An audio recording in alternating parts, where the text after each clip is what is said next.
अब सभी को जय मसीह। और आज हम पढ़ेंगे दूसरा थिमुथियुस उसके 4 अध्याय उसकी 2 आयत से पढ़ेंगे। और आज का विषय हमारा यह है कि वचन का प्रचार कर और समय और असमय तैयार रहा। प्रभु कहता है कि वचन का प्रचार कर और समय और असमय तैयार रहा।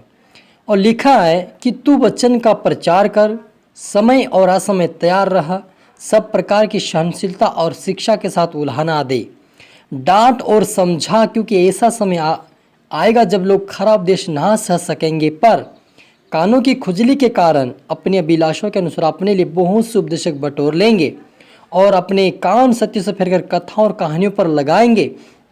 परंतु तू सब बातों में सावधान रह, दुख उठा और सुसमाचार प्रचार का काम कर और अपनी सेवा को पूरा कर। हालेलुया। प्रार्थना करी। धन्यवाद मेरे ईश्वर राजा, प्यारे पिता परमेश्वर खुदान प्रभु यीशु मसीह, आज के वचन के कलाम से मेरे पिता हर एक से बातें कर प्रभु यीशु मसीह, क्योंकि जीवित अनुग्रहकारी सृष्टिकर्ता आप यीशु मसीह तरह अनुग्रह मेरे लिए काफ़ी मेरे पापा। प्रभु जी आपके वचन कहता प्रभु यीशु मसीह कि वचन का प्रचार कर और समय असमय तैयार रहे।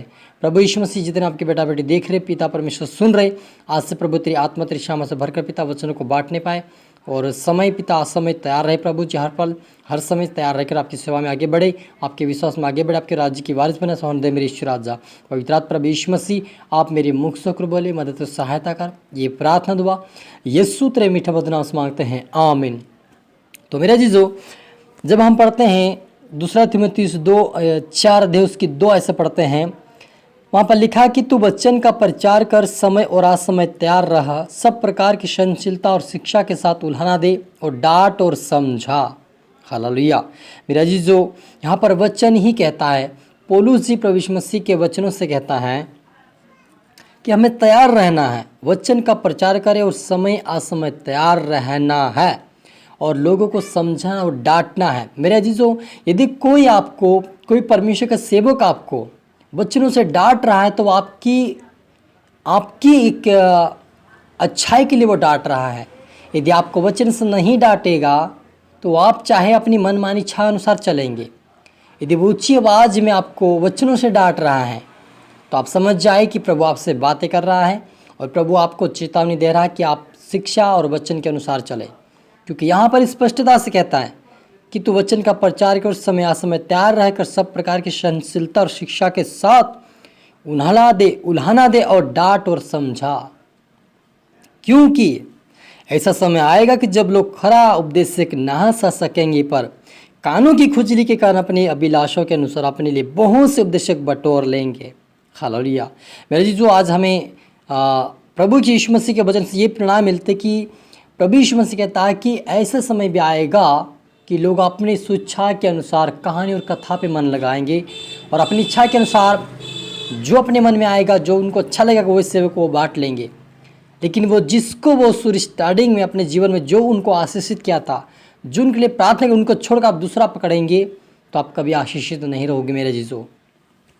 क्योंकि जो आपके लिए प्रार्थना किया, आपको चंगा किया, आपको ब्लेस किया, आप उसको छोड़कर आप दूसरों को पकड़ रहे, तीसरों को पकड़ रहे, तो आपके लिए आशीष पाना मुश्किल लगता मुझे। क्योंकि यदि आप छोड़ किस लिए रहे, लोग इसलिए छोड़ते हैं कि वो खराब उपदेश दे रहा है, डांट रहा है वचनों से, इसलिए छोड़ते हैं। हालेलुया। अगर वो कुछ गलत करता है, कुछ फैमिली में कुछ गलत होता है, तब आप उसको त्याग सकते हैं। लेकिन यदि वो वचन से डांट रहा है और आप उसको छोड़ रहे हैं तो ये आप परमेश्वर की नज़र में गलत करें मेरे जीजों। और आप ऐसा कभी ना करें कि यदि आपको कोई डांट रहा है वचनों से तो आपको परमेश्वर के वचनों पे कान लगाने की आवश्यकता, उसके पर ध्यान लगाने की आवश्यकता है, उस वचन पर चलने की आवश्यकता, ताकि हम मजबूत हो जाए। इसलिए प्रभु हमें डांट रहा है।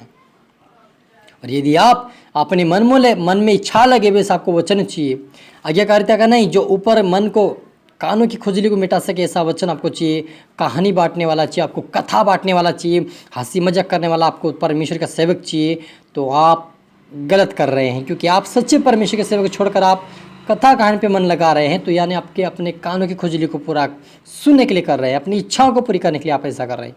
लेकिन आप ऐसा कभी ना करें।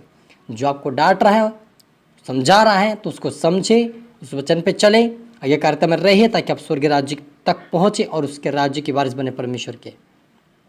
क्योंकि यीशु मसीह हमें वचनों से इसलिए डांटता है कि हम उसके वचनों पे चले, उसके वचन में बने रहें, उसकी प्रार्थना में बने रहें, उसकी पवित्रता में बने रहें। इसीलिए हमें डांटता है ताकि हम उस स्वर्गीय राज्य को, उस स्वर्गीय मुकुट को प्राप्त करें। इसलिए प्रभु यीशु मसीह आप और मुझे डांटता है और हम उस आशीष को पा सके जो संसार ने नहीं पाया, लेकिन आप और मुझे पाना है। वो आशीष देने के लिए परमेश्वर हमें डांटता है।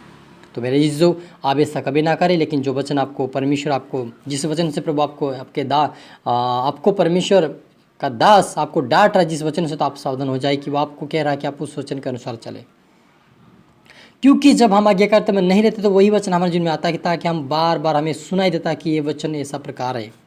लेकिन जिनको उस वचन पर नहीं चलना होता है वो व्यक्ति क्या करता है, उसको त्याग देता है, उस दास को छोड़ देता है, क्योंकि उनको मालूम है कि ये व्यक्ति हमें ये आज्ञाकारिता में चलना सिखाता है, हमें प्रेम करना सिखाता है, हमें मेल मिलाप रखना सिखाता है। हमारी तो पुराने समय से लड़ाई है, हमारे बाप दादाओं से लड़ाई, उनको हम कैसे माफ़ कर दें? यदि आपके अंदर ये सवाल है तो मेरी जो आप सावधान हो जाए। परमेश्वर आपसे प्रेम करता है, इसलिए आपको डांट रहा है। यदि आप डांट सुनकर मजबूत हो जाओगे तो आप स्वर्गीय राज्य की वारिस बनोगे।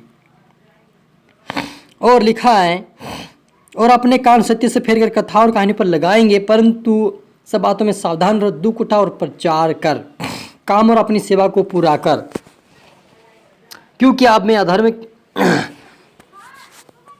हालेलुया। तो मेरे जीजो, यहाँ पर लिखा है कि प्रचार कर, चाहे विश्वासी हो चाहे परमेश्वर का सेवक हो, हर एक से प्रभु कहता है कि तुम मेरी सेवा करो, प्रचार करो।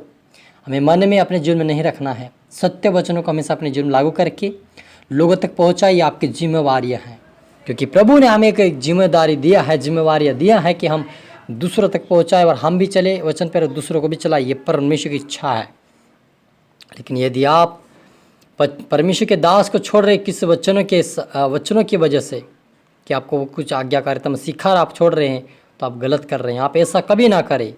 अगर वो कुछ गलत करता है, प्रभु के विरुद्ध में पाप करता है, तब उसको आप त्याग सकते हैं या उससे दूर हो सकते हैं, लेकिन उसको डांट नहीं सकते, आप उसको मारपीट आप नहीं कर सकते। आपको अधिकार नहीं, परमेश्वर का अधिकार है, वो सब कुछ बदला लेने वाला परमेश्वर।